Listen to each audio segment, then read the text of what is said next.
સમાચારની શરૂઆત કરીએ તો બનાસકાંઠામાં લગ્નના વરઘોડામાં જાહેરમાં ફાયરિંગનો મામલો સામે આવ્યો છે। ઓગળ તાલુકામાં ડીજે સાથે વરઘોડો નીકળ્યો હતો તો ફાયરિંગનો વિડીયો સોશિયલ મીડિયા પર વાયરલ થઈ રહ્યો છે। કાંકરેજ રાજપૂત મહાસંમેલનમાં નિયમોનું ઉલ્લંઘન જોવા મળી રહ્યું છે તો વરઘોડામાં જાહેરમાં ફાયરિંગ કરવામાં આવ્યું હોય તે પ્રકારનો આ મામલો સામે આવ્યો છે। નિયમો નેવે મૂકવામાં આવ્યા હોય તે પ્રકારની પરિસ્થિતિ અહીંયા જોવા મળી રહી છે। સંવાદદાતા કિશોર અમારી સાથે જોડાઈ ગયા છે। કિશોર, લગ્નના વરઘોડામાં જાહેરમાં ફાયરિંગની ઘટના બની છે, કયા પ્રકારે પરિસ્થિતિ સર્જાઈ હતી, શું અપડેટ? ચોક્કસથી કોમલ, જે બંધારણ બનાવવામાં આવ્યું હતું દરબાર રાજપૂત સમાજ દ્વારા કે તેમાં વરઘોડો ના કાઢવો તેમજ ડીજેનો ઉપયોગ ના કરવો તેવું બંધારણ બનાવવામાં આવ્યું હતું, છતાં પણ આ બંધારણનો હવે ઉલાડિયો થયો છે, એટલે કે બંધારણ તૂટ્યું છે। ઓગળ તાલુકા ના એક ગામની અંદર જાહેરમાં વરઘોડું નીકળ્યું હતું અને તે વરઘોડામાં ફાયરિંગ પણ થયું હતું। બંધારણના સાથે સાથે કાયદાનો પણ ભંગ જે છે તે તેમાં જોવા મળ્યો હતો। હમ હે તો ક્યાં ગમ હે પ્યાર ગીત પર નોટોનો વરસાદ અને બંદૂકોના ભડાકા થયા હતા, તેના વિડીયો સોશિયલ મીડિયામાં વાયરલ થયા છે। સોશિયલ મીડિયામાં વિડીયો વાયરલ થતા ચર્ચાનો વિષય પણ બન્યો છે અને મહત્વની વાત તો એ છે કે જે કાંકરેજ વિભાગના દરબાર રાજપૂત સમાજના મહાસંમેલનમાં જે ડીજે પર પ્રતિબંધ મૂકવામાં આવ્યો હતો તેનો અત્યારે ઉલ્લંઘન થતો હોય તેવું જોવા મળી રહ્યું છે। મહત્વની વાત તો એ છે કે જાહેરમાં બંદૂકથી ફાયરિંગની પરવાનગી હતી કે નહીં તે મામલે પણ તપાસ થવી જોઈએ તેવું સોશિયલ મીડિયામાં ચાલી રહ્યું છે। જોવાનું એ રહેશે કે સમાજના આગેવાનો તે ઉપરાંત પોલીસ આ મામલે શું કાર્યવાહી કરે છે। કોમલ, કિશોર, એક તરફ બંધારણનું પણ ઉલ્લંઘન થયું છે અને બીજી તરફ કાયદાનું પણ ઉલ્લંઘન થયું છે, કારણ કે જાહેરમાં ફાયરિંગ કરવામાં આવ્યું છે, ત્યારે સ્થાનિક લેવલે જ્યારે વિડીયો હવે વાયરલ થયો છે ત્યારબાદ કયા પ્રકારે હવે તપાસ કરવામાં આવશે, કેવી ચર્ચાઓએ વેગ પકડ્યો છે? ચોક્કસથી જે સોશિયલ મીડિયાની અંદર જે ફાયરિંગ કરતા વરઘોડાના જે વિડીયો વાયરલ થયા છે તેને લઈને અનેક ચર્ચાઓ પણ ચાલી રહી છે। આ વિડીયોને લઈને હવે પોલીસ પણ કાર્યવાહી કરે તેવું લાગી રહ્યું છે, કારણ કે આ વિડીયો વાયરલ થતા બંધારણ તો તૂટ્યું છે, બંધારણ તો ભંગ થયો છે, સાથે સાથે કાયદાનો ભંગ પણ અત્યારે જોવા મળી રહ્યો છે અને હવે પોલીસ દ્વારા આ સમગ્ર મામલે તપાસ કરવામાં આવે તેવી માંગ પણ ઉઠી રહી છે। કોમલ, કિશોર, લગ્નનો વરઘોડો હતો એટલે કયા સમયગાળા દરમિયાનનો આ વિડીયો છે તેને લઈને કોઈ અપડેટ મળી રહ્યું છે? કોના દ્વારા આયોજન કરવામાં આવ્યું હતું તેને લઈને કોઈ પણ પ્રકારની માહિતી સામે આવી રહી છે? ચોક્કસથી જે બનાસકાંઠા જિલ્લાના જે ઓગળ તાલુકાનો જે ભલગામ છે તે ભલગામની અંદર કોંગ્રેસના જે એક આગેવાન છે તે કોંગ્રેસના આગેવાનના પરિવારના અંદર આ લગ્ન હતા અને આ લગ્ન દરમિયાન વરઘોડું કાઢવામાં આવ્યું હતું અને વરઘોડા દરમિયાન જ જ્યારે વરઘોડું નીકળ્યું હતું ડીજેના તાલે લોકો ઝૂમી રહ્યા હતા ત્યારે જ બંદૂકો વડે ફાયરિંગ કરવામાં આવ્યું હતું અને આ વિડીયો ગઈકાલનો હોય તેવું અત્યારે ચર્ચાઈ રહ્યું છે અને આ વિડીયોના આધારે હવે સમાજ દ્વારા તેમજ પોલીસ દ્વારા હવે પગલાં ભરવામાં આવશે તેવી ચર્ચાઓએ પણ જોર પકડ્યું છે। કોમલ, કિશોર, અવારનવાર આ પ્રકારના વિડીયો સામે આવતા હોય છે કે જ્યાં વરઘોડામાં જાહેરમાં ફાયરિંગ થતું હોય, ક્યાંક જન્મદિવસની ઉજવણી થતી હોય તો કેક કટિંગ દરમિયાન ફાયરિંગ કરવામાં આવતું હોય, એટલે શું કાયદાનો કોઈ પણ પ્રકારનો ડર ન રહ્યો હોય લોકોમાં, એવું લાગી રહ્યું છે? ચોક્કસથી કોમલ, જે પ્રમાણે ગઈકાલે તલવાર લઈને જે ડીજે સાથે ઠાકોર સમાજનો પણ એક બર્થડે નો જે વિડીયો જે હતો તે પાટણ વિસ્તારનો જે વાયરલ થયો હતો અને તે બાદ જે છે તે હવે આ જે દરબાર રાજપૂત સમાજના જે લગ્નના વરઘોડાની અંદર ફાયરિંગનો જે આ વિડીયો વાયરલ થયા છે તેને લઈને અનેક ચર્ચાઓ ચાલી રહી છે, કારણ કે આ જે ઘટનાઓ છે આ બંને ઘટનાઓની અંદર કાયદાના તો લીરા ઉડ્યા છે અને કાયદાનો કોઈ ડર ના હોય તે રીતે જાહેરમાં આવા ફાયરિંગના વિડીયો જે વાયરલ થઈ રહ્યા છે તેને લઈને અનેક ચર્ચાઓ પણ જાગી છે। હવે જોવાનું એ રહેશે કે બનાસકાંઠા પોલીસ અને કાંકરેજ પોલીસ દ્વારા શું પગલાં આમની સામે લેવામાં આવે છે। કિશોર, સમગ્ર માહિતી બદલ આપનો આભાર।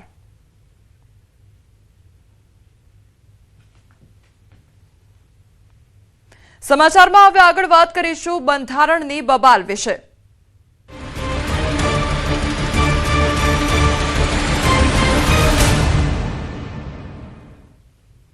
ઠાકોર સમાજના બંધારણ વિવાદ અંગે મોટા સમાચાર સામે આવ્યા છે। લગ્ન પ્રસંગમાં ડીજે અંગે હવે આવી શકે છે નવો નિર્ણય। લગ્નમાં રાસ ગરબા અને ડીજે અંગે નિયમો બદલાઈ શકે છે। ભાભરમાં ઠાકોર સમાજની સામાજિક બેઠક યોજવામાં આવી છે। ઠાકોર સમાજના બંધારણ મામલે બેઠકમાં ચર્ચા કરવામાં આવી રહી છે। વાત જાણે એમ છે કે વધતી મોંઘવારીમાં ખોટા ખર્ચા પર બ્રેક લગાવવા માટે ઠાકોર સમાજનું બંધારણ ઘડવામાં આવ્યું હતું। લગ્નમાં ડીજે કે હલ્દી પ્રથા સહિતના વિવિધ નિયમો ઘડવામાં આવ્યા હતા, જેથી ખોટા ખર્ચા પર બ્રેક લાગી શકે। બંધારણ ઘડતા સમયે સમાજના લોકોએ સહમતિ પણ આપી કે અમે સમાજના બંધારણનો ભંગ નહીં કરીએ, અને કેટલાક લગ્ન સમાજના બંધારણને આધીન થયા તો કેટલાક લગ્ન પ્રસંગમાં વિવાદ પણ સામે આવ્યો। તો ક્યાંક એવું પણ બન્યું કે ઠાકોર સમાજના આગેવાનના ઘરે જ લગ્ન પ્રસંગમાં ડીજે લાવવામાં આવ્યું હતું। તો બીજી તરફ ક્યાંક ઠાકોર સમાજના કલાકારો કહી રહ્યા છે કે લગ્ન પ્રસંગમાં ડીજે પર પ્રતિબંધ છે, રાસ ગરબા પર નહીં। તો આને ડીજે પર પ્રતિબંધ ન મૂકવાની પણ માંગ ઉઠી રહી છે। એટલું જ નહીં, ઠાકોર સમાજના આગેવાને ન્યૂઝ 18 ગુજરાતી સાથે વાત કરતા કહ્યું હતું કે ઠાકોર સમાજનું બંધારણ ઘડવામાં કંઈક ઉતાવળ થઈ ગઈ છે, નાની મોટી ભૂલો રહી ગઈ છે, તેના પર ધ્યાન આપી ફરી નિર્ણય કરવામાં આવશે। ત્યારે આજે ઠાકોર સમાજની બેઠક યોજાશે, જેમાં નવા નિર્ણયો પણ આવી શકે છે। અત્યારે બેઠક કરવામાં આવી રહી છે અને કેટલાક નિયમોમાં બદલાવ પણ આવી શકે છે। આજે બાબર ખાતે ઠાકોર સમાજની સામાજિક જે બેઠક છે ટૂંક જ સમયમાં શરૂ થવાની છે। અમને દ્રશ્યો બતાવીશ કે લોકો અત્યારે આવી રહ્યા છે અને ઠાકોર સમાજની જે બેઠક છે તે ટૂંક સમયમાં શરૂ થવાની છે। આ બેઠકમાં સાંસદ જ્ઞાનીબેન ઠાકોર તેમજ ઠાકોર સમાજના જે આગેવાનો છે, ધારાસભ્યો છે, તે પણ હાજર રહેવાના છે। અને અત્યારે મારી સાથે ઠાકોર સમાજના આગેવાન છે, વાત કરશું તેમના જોડે। ખાસ કરીને આ બેઠક અત્યારે બોલાવવામાં આવી છે, કયા કયા મુદ્દાઓને ચર્ચાઓ આ બેઠકમાં કરવામાં આવશે? આજે બાબર ખાતે શ્રી સદવિચાર વિકાસ ટ્રસ્ટ બાબર તથા સમગ્ર ઠાકોર સમાજ આયોજિત 3 મુદ્દા લઈને એક મહત્વની મીટિંગ અહીં ગાયત્રીગઢ હાઈસ્કૂલ બાબર ખાતે રાખવામાં આવી છે। અને આ મીટિંગના મુખ્ય 3 મુદ્દાઓમાં પ્રથમ મુદ્દો છે કે તાજેતરમાં જે ઓગળજી ખાતે સમાજનું બંધારણ થયું, એ બંધારણનો ચુસ્ત અમલ થાય એના આયોજન કરવામાં આવશે। બીજો મુદ્દો, ઘણા સમયથી અમારે ઠાકોર સમાજની અહીં બાબર ખાતેની એક દિયોદર 3 રસ્તાવાળી જમીન છે, એની ચર્ચા વિચારણા કરી અને એનો પણ નિર્ણય લેવામાં આવશે। અને ત્રીજો મુદ્દો છે, જે કંઈ આ બંધારણની અંદર દર્શાવેલ મુદ્દાઓ એક તાલુકા સ્તરની એક સમિતિ બનાવવામાં આવે અને ગામ સ્તરની સમિતિ બનાવવામાં આવે, અને આ સમિતિઓ દ્વારા આ બંધારણનો ચુસ્ત અમલ થાય એના માટેનું આયોજન કરવામાં આવે, એને અનુલક્ષીને આજની આ મીટિંગ અમે ભરવામાં આવી છે। બંધારણ જે છે અત્યારે તૂટી પણ રહ્યું છે, કેટલીક જગ્યાઓ ઉપર ડીજે ને લઈને પણ વિવાદ છે, શું આ બાબતે ચર્ચાઓ થશે? ના, અત્યારે એ બાબતની ચર્ચાઓ નહીં થાય। ક્યાંક કદાચ કોઈ ત્રુટી રહી છે તો પણ જે અત્યારે જે 16 મુદ્દાનું બંધારણ છે એનો ચુસ્ત અમલ કરવામાં આવશે। અને જ્યારે 1 વર્ષ પૂરું થાય અને બંધારણ સમિતિની મીટિંગ થાય એ વખતે એ બંધારણ સમિતિની ચર્ચા કરશે। બાકી આ બેઠકની અંદર એના વિશે કોઈ ચર્ચા કરવામાં નહીં આવે। ચોક્કસપણે આગેવાનું કહેવું છે કે આ બેઠકની અંદર ડીજે ને લઈને કોઈ ચર્ચાઓ નહીં થાય, પરંતુ બંધારણને લઈને, સમિતિ બનાવવાને લઈને ચર્ચાઓ થશે। કિશોર તુવર, ન્યૂઝ 18 ગુજરાતી, બાબર, બનાસકાંઠા। અરવલ્લીના ભિલોડામાં યુવકની હત્યા કરી દેવામાં આવી તો લગ્નના વરઘોડામાં થયેલ ઝઘડાની અદાવત રાખી હુમલો કરવામાં આવ્યો। હરિપુરા ગામમાં વરઘોડામાં ગયેલા 2 યુવકો પર હુમલો કર્યો। વરઘોડામાં થયેલ ઝઘડાનું સમાધાન કર્યા બાદ પણ હુમલો કરી દેવામાં આવ્યો। 8 લોકોની ટોળકીએ 2 યુવકો પર હુમલો કર્યો। બંને યુવકો પર પથ્થરમારો કરતા એકનું મોત નીપજ્યું છે, અન્ય એક યુવક ગંભીર રીતે ઇજાગ્રસ્ત થયો છે। પોલીસે 8 યુવકો સામે ગુનો નોંધીને વધુ તપાસ હાથ ધરી છે। વરઘોડા દરમિયાન આ લોકોને કંઈક બોલાચાલી થઈ હતી અને એ સમાધાન થઈ ગયું હતું, અને આ લોકોએ એના પછી ઘરે નીકળતી વખતે રેકી રાખી અને રસ્તા ઉપર હુમલો કરી અને પથ્થર મારી અને એનું મોત નિપજાવેલ છે। તો અરવલ્લીની આ ઘટના કે જ્યાં વરઘોડા દરમિયાન બોલાચાલી થઈ અને ત્યારબાદ હુમલો કરી દેવામાં આવ્યો હતો। 8 જણની જે ટોળકી હતી તેના દ્વારા 2 યુવકો પર હુમલો કરવામાં આવ્યો હતો। મોરબીમાં હડકવાના લક્ષણો દેખાયા બાદ સારવાર દરમિયાન એક વૃદ્ધાનું મોત નીપજ્યું છે। માળિયા મિયાણાના મોટા ભેલા ગામે રહેતા 70 વર્ષીય વૃદ્ધાનું મોત નીપજ્યું। પગમાં 6 મહિના પહેલા નોળિયા જેવું પ્રાણી કરડી ગયું હતું। વૃદ્ધાને છેલ્લા 2-3 દિવસથી હડકવા જેવા લક્ષણો દેખાતા હતા।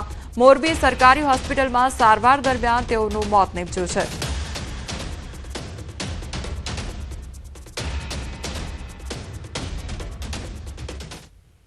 અંબાજીના દાંતામાં પણ એક મહિલામાં હડકવાના લક્ષણો જોવા મળ્યા છે. મહિલાને 7 મહિના પહેલા શ્વાને બચકું ભર્યું હતું, જે બાદ મહિલાએ કોઈ પણ સારવાર લીધી નહોતી. પાણી જોઈને મહિલાને હડકવાની અસર થતી હોવાનું અનુમાન લગાવવામાં આવી રહ્યું છે. અને કૂતરું કરડ્યું હતું. એ દરમિયાન એમણે ઇન્જેક્શન કૂતરું કરડ્યા બાદ એક વાર લીધું નથી કે કોઈને પણ બતાવ્યું નથી, અને અચાનક જ એમને અત્યારે હડકવાનું લક્ષણો દેખાય છે. અને હડકવાના લક્ષણમાં મુખ્ય લક્ષણ મેં જે તમને કીધેલું કે પાણી પીવાથી ડર લાગે એટલે હાઇડ્રોફોબિયા લાગે, એ મુખ્ય લક્ષણ હોય છે. અને આ દર્દી અત્યારે સિવિલ હોસ્પિટલમાં દાખલ કર્યા છે. એમને અત્યારે અમે સામાન્ય દવાઓ બધી ચાલુ કરીશું. હિંમતનગરના ગાંભોઈ પાસે આવેલા વાંટડા ગામે દેખાયો છે દીપડો, તો સ્થાનિકોએ વિડીયો બનાવી વાયરલ કર્યો. વાઘ આવ્યો કહીને વિડીયો વાયરલ કરવામાં આવ્યો છે. આ જંગલ વિસ્તારમાં માત્ર દીપડા હોવાનું વન વિભાગનું નિવેદન સામે આવ્યું છે, તો વિડીયોના આધારે વન વિભાગ દ્વારા તપાસ હાથ ધરવામાં આવી છે. સ્થાનિકોમાં ભયનો માહોલ છે, તો રેન્જ ઓફિસરે તાત્કાલિક પાંજરો મૂકવા જાણ પણ કરી છે. અગાઉ પણ આ વિસ્તારમાં દીપડો જોવા મળ્યો હતો.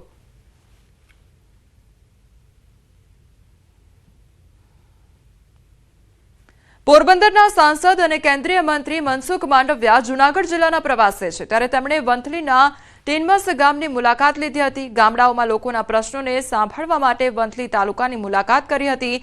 હાઈવે પર આવેલા ઢાબામાં લોકો વચ્ચે બેસીને રસનો ગ્લાસ પીતા જોવા મળ્યા હતા.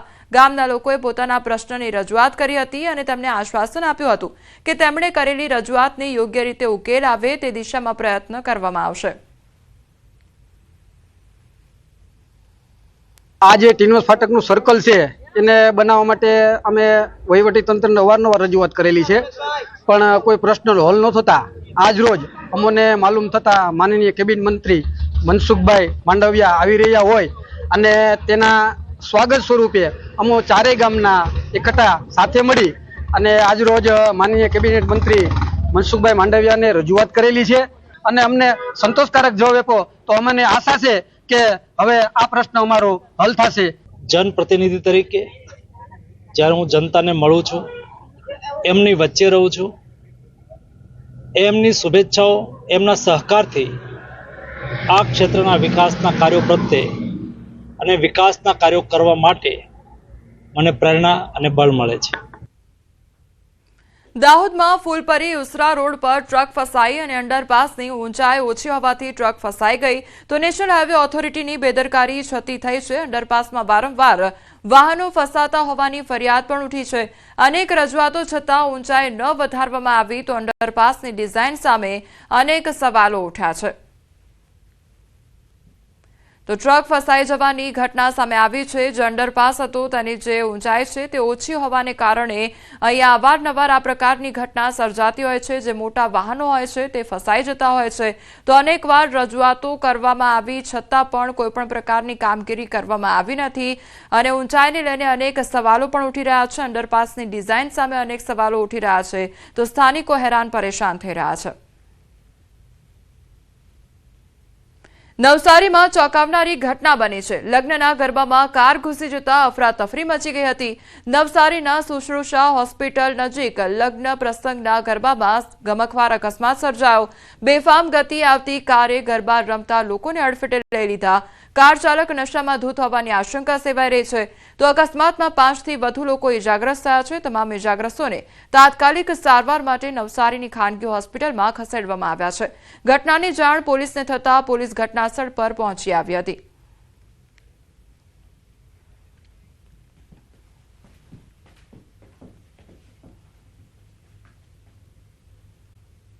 માં ખેલાયો છે ખૂની ખેલ, તો નજીવી બાબત પર પિતા પુત્ર પર હુમલો કરી દેવામાં આવ્યો. હુમલામાં પુત્રને ગંભીર ઈજા પહોંચી. સારવાર મળે તે પહેલા જ પુત્રનું મોત નીપજ્યું છે. પિતા હોસ્પિટલમાં સારવાર હેઠળ છે.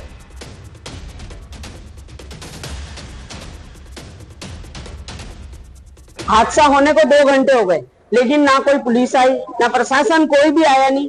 जो गुजरा है लड़का, उसके अब्बा सीरियस है, एक लेडीज हॉस्पिटल में अंदर, ये जो बिचारी है इसके पूरे शरीर में खून से कपड़े भरे हुए हैं।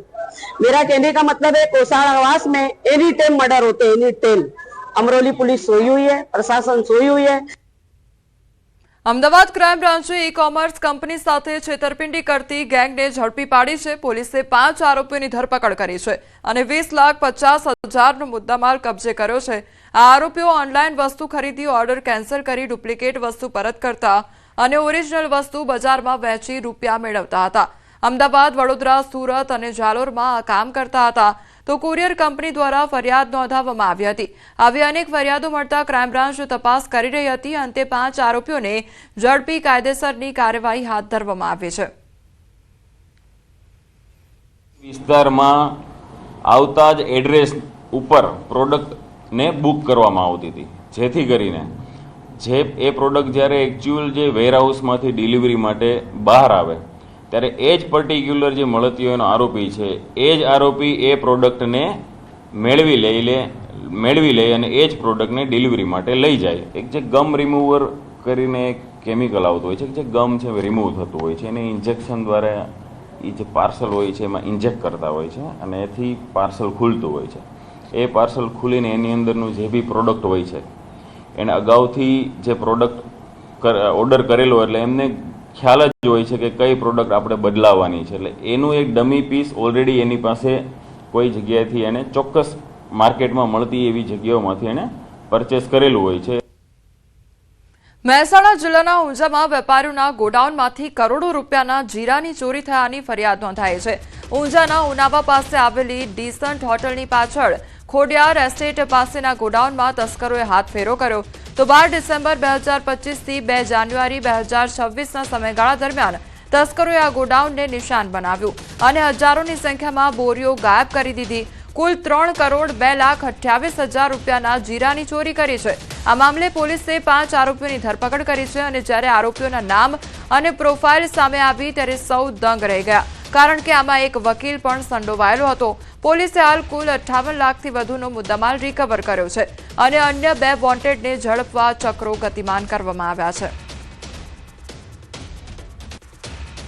જે ફરિયાદીએ ફરિયાદ આપેલી છે એના અગાઉથી જ આ લોકોએ જે ટોળકી છે એણે આ જીરુના ગોડાઉનની એક બનાવટી ચાવી બનાવીને એ ગોડાઉન નું લોક ખોલી એમાંથી જીરું જે કોથળાઓમાં ભરેલું હતું એ ટ્રક મારફતે ત્યાંથી એની હેરાફેરી કરેલી. મેમણ મોહમ્મદ ઇકરામ નઈમભાઈ જે ડીસાનો રહેવાસી છે અને એ પોતે વ્યવસાય વકીલ છે અને પાટણ કોર્ટમાં એ વકીલાતની પ્રેક્ટિસ કરતો હોવાનું જાણવા મળેલું. અમદાવાદ શહેરમાં ફરી એકવાર આશારામના બોર્ડ ચર્ચાનું કારણ બન્યા છે. બોપલ આંબલી રોડ પર આવેલી વિવાદિત જગ્યાએ સરકારી કબજો લીધા બાદ 14મી ફેબ્રુઆરીના રોજ આ બોર્ડ લગાવવામાં આવ્યા હતા અને માતૃ પિતૃ દિવસના સંદેશ સાથે આશારામના ફોટોવાળા બોર્ડ શહેરમાં દેખાતા જ રાજકીય અને સામાજિક વર્તુળોમાં ચર્ચા શરૂ થઈ ગઈ છે. આ બોર્ડ આશારામની છબી સુધારવાના પ્રયાસ તરીકે જોવામાં આવી રહ્યા છે. અમદાવાદના મોટેરા વિસ્તારમાં આવેલા આશારામ આશ્રમના 45,000 ચોરસ મીટરની જગ્યા છે તે સરકારી જમીન હોવાને કારણે હવે રાજ્ય સરકાર છે તે જમીન ખાલી કરાવશે અને તેની ઉપર કોમનવેલ્થ ગેમ્સને લઈને તૈયારીઓ છે. તેના ભાગરૂપે ખાસ કરીને અલગ અલગ સ્પોર્ટ્સ કોમ્પ્લેક્સ બનાવવાની વાત છે, પરંતુ તે વચ્ચે આપ જોઈ રહ્યા છો અમદાવાદના બોપલ આંબલી રોડ ઉપર ખાસ કરીને 14મી ફેબ્રુઆરીનો દિવસ એટલે માતૃપિતૃ પૂજનનો દિવસ તેવા બોર્ડ લાગ્યા છે. આ બોર્ડ છે આપ જોઈ રહ્યા છો કે જેમાં આશારામ આશ્રમનો પણ ઉલ્લેખ કરવામાં આવ્યો છે અને સાથે આશારામનો ફોટો પણ અહીં જોવા મળી રહ્યો છે. આ બોર્ડ અમદાવાદના બોપલ આંબલી રોડ પર આવેલા ખાસ કરીને જે બીઆરટીએસ સ્ટેન્ડ છે તેની બરોબર લગોલગ લગાવવામાં આવ્યા છે. મહત્વની વાત છે કે જે પ્રકારે રાજ્ય સરકારે જમીન ખાલી કરાવવા માટે હાઈકોર્ટને કહ્યું હતું અને ત્યારબાદ હાઈકોર્ટે મંજૂરી આપી દીધી હતી, ત્યારબાદ ખાસ કરીને આ પ્રકારના બોર્ડ છે તે અમદાવાદ શહેરમાં લાગ્યા છે. કેમેરા પર્સન અમિત શર્મા સાથે દીપિકા કુમાર, ન્યૂઝ 18 ગુજરાતી, અમદાવાદ. છોટાઉદેપુર જિલ્લાના બોડેલી ખાતે ઐતિહાસિક પ્રસંગ યોજાયો. સમાજમાં ફિટનેસ, સમાનતા અને પ્રેરણાનો સંદેશ આપતા કાર્યક્રમનું આયોજન કરાયું. જિલ્લા વહીવટીતંત્ર દ્વારા પ્રથમ વખત બોડેલીમાં ભવ્ય દોડ મેરેથોનનું આયોજન કરવામાં આવ્યું, જ્યાં 21, 10, 5 અને 1 કિલોમીટરની વિવિધ શ્રેણીઓમાં દોડ યોજાઈ હતી. છોટાઉદેપુર જિલ્લાના વહીવટી તંત્ર દ્વારા એક મેરાથોન દોડનું આયોજન કરવામાં આવ્યું છે. આ મેરાથોન દોડની અંદર 21 કિલોમીટર, 10 કિલોમીટર, 5 કિલોમીટર અને 1 કિલોમીટર આમ કુલ 4 પ્રકારની દોડ દોડવામાં આવી. આમાં 15,000 કરતા વધારે રણવીરોએ ભાગ લીધો છે. આ લોકો ફક્ત છોટાઉદેપુરથી નથી, ગુજરાતના બીજા ભાગોથી અને ભારતના અને ઇન્ટરનેશનલ ધાવકો પણ છે અને બધાની એનર્જી અને પાર્ટિસિપેશન બહુ સરસ રહ્યું છે. 21 किलोमीटर में 21 किलोमीटर 1:30 में कंप्लीट किया हूँ और फर्स्ट विनर रहा हूँ मैं 21 में. और जो ये बोडेली गांव में जो ये इवेंट हुआ है दौड़ मैराथन, काफी शानदार रहा. इसमें मैंने 21 किलोमीटर में पार्टिसिपेट किया, जिसमें मैंने 1 आवर 45 मिनट में मैंने कंप्लीट किया था और ये काफी शानदार इवेंट था.